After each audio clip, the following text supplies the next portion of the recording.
या देवी सर्वभूतेषु मा गौरी रूपेण संस्थिता नमस्तस्यै नमस्तस्यै नमस्तस्यै नमो नमः। नवरात्रि के 8वें दिन माँ के 9 रूपों की पूजा की जाती है। 8वें दिन माता की महागौरी रूप का पूजन किया जाता है। इस रूप का बहुत ही ज़्यादा महत्व होता है। इस दिन कन्या पूजन भी किया जाता है। 22 अक्टूबर रविवार को शारदीय नवरात्रि का 8वां दिन है। नवरात्रि के 8वें दिन माँ के 8वें स्वरूप माँ महागौरी की पूजा अर्चना की जाती है। महागौरी का रंग अत्यंत गोरा है। इनकी 4 भुजाएं और माँ बैल की सवारी करती हैं। माँ का स्वभाव बहुत ही ज़्यादा शांत है। इस दिन स्नान वगैरह से निवृत्त होकर के साफ स्वच्छ वस्त्र पहने माँ की प्रतिमा को गंगा जल और शुद्ध जल से स्नान करा के सफ़ेद रंग के वस्त्र अर्पित करें। इस दिन माँ को सफ़ेद रंग पसंद है। माँ को स्नान कराने के बाद सफ़ेद पुष्प अर्पित करें। माँ को रोली कुमकुम लगाएं। माँ को मिष्ठान पंचमेवा फल अर्पित करें। माँ महागौरी को काले चने का भोग भी अवश्य लगाएं। माँ महागौरी का अधिक से अधिक ध्यान करें। माँ का पाठ करें और आरती करें। अष्टमी और नवमी के दिन कन्या पूजन का भी विशेष महत्व होता है। माँ का प्रिय पुष्प रात की रानी है। इनका राहु ग्रह पर अधिपत्य है। यही कारण है कि राहु दोष से मुक्ति पाने के लिए महागौरी की पूजा की जाती है। महागौरी की पूजा अर्चना करने से विवाह में आ रही सारी समस्याएं दूर होती हैं। इसलिए वैवाहिक जीवन को सुखमय बनाने के लिए महागौरी का पूजन करना चाहिए। माँ की कृपा से मनपसंद जीवन साथी भी प्राप्त होता है। माँ महागौरी की आराधना करने से सारे संकट दूर होते हैं। पापों से मुक्ति मिलती है। व्यक्ति को सुख समृद्धि के साथ सौभाग्य की भी प्राप्ति होती है। देवी भागवत पुराण के अनुसार माँ महागौरी सफ़ेद वस्त्र धारण करती हैं। उनके आभूषण भी सफ़ेद रंग के हैं। माता को श्वेतांबर धरा के नाम से भी जाना जाता है। अपनी तपस्या से माता ने गौर वर्ष प्राप्त किया था। उनकी उत्पत्ति के समय वह 8 वर्ष की थी।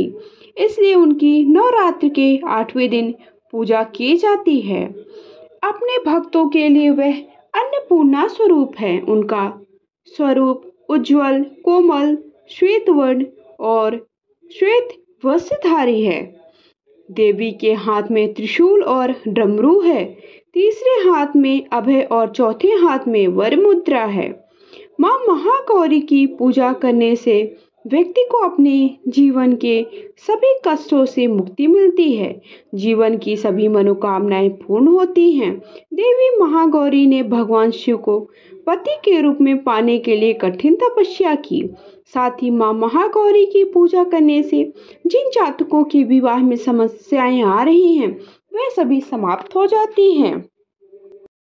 पौराणिक कथा के अनुसार माता पार्वती ने भगवान शिव को पति के रूप में पाने के लिए हजारों वर्षों तक कठिन तपस्या की। इस दौरान पार्वती माँ को पानी और भोजन से वंचित रही, जिससे उनका पूरा शरीर काला पड़ गया। माता पार्वती की घोर तपस्या को देखकर भगवान शिव अति प्रसन्न हुए। उन्हें अपनी पत्नी के रूप में स्वीकार कर लिया। जब उनका शरीर काला पड़ गया तब भगवान शिव ने उन्हें गंगा जल से शुद्ध किया तो उनका शरीर फिर से चमक उठा। इस दौरान उनका रंग सफ़ेद हो गया। इसी कारण उन्हें महागौरी भी कहा जाता है। और नवरात्रि के 8वें दिन माता के 8वें स्वरूप महागौरी का पूजन किया जाता है।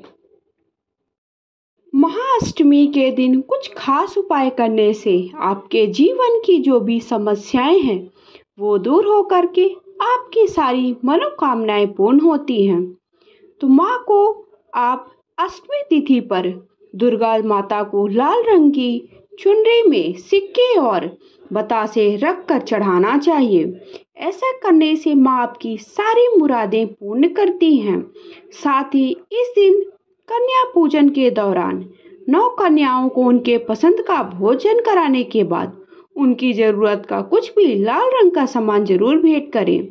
ऐसा करने से माता रानी की कृपा आप पर हमेशा बनी रहती है। कहा जाता है कि अष्टमी के दिन किसी सुहागन स्त्री को लाल रंग की साड़ी और श्रृंगार का सामान भेंट करना चाहिए। ऐसा करने से आपके घर परिवार में सुख समृद्धि और साल भर में घर में धन की आवक बनी रहती है और माँ दुर्गा बहुत ही ज़्यादा प्रसन्न होती हैं। इसलिए अष्टमी के दिन सुबह से शाम के वक्त कभी भी आपको इन उपायों को अवश्य करना चाहिए। अष्टमी के दिन तुलसी के पौधे के पास 9 दिए जलाना चाहिए। उनकी परिक्रमा भी करनी चाहिए। इससे घर से सभी रोग दोष का नाश होता है। महाअष्टमी के दिन माँ दुर्गा को लौंग की माला अर्पित करें। इसके बाद लाल गुलाब के फूल से पूजा करें।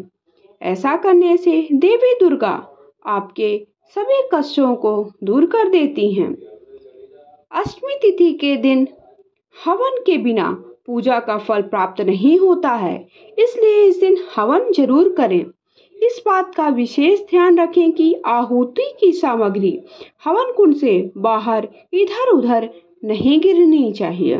तो इस तरह अष्टमी के दिन हवन अवश्य करें। भले आप जो आपने घर में भोग बनाया है माता रानी को अर्पित करने के, उसकी ही 5 से 7 आहुतियाँ दें, लेकिन हवन अवश्य करें। तो इस तरह से आपको अष्टमी के दिन कुछ खास उपाय करने चाहिए और आपको उनकी पूजा कैसे करनी है, पूजा के क्या नियम हैं, क्या उपाय करने, सारी जानकारी मैं आप सबके लिए प्रत्येक दिन लेकर के आती हूँ। माता का खोइचा कब भरें? आज अष्टमी के दिन माता को खोइचा अवश्य भरना चाहिए। कब भरना है, कैसे भरना है, इसका वीडियो का लिंक आपको डिस्क्रिप्शन बॉक्स पर मिल जाएगी। वीडियो पसंद आते लाइक शेयर करके चैनल सब्सक्राइब करके कमेंट जय माता रानी लिखें।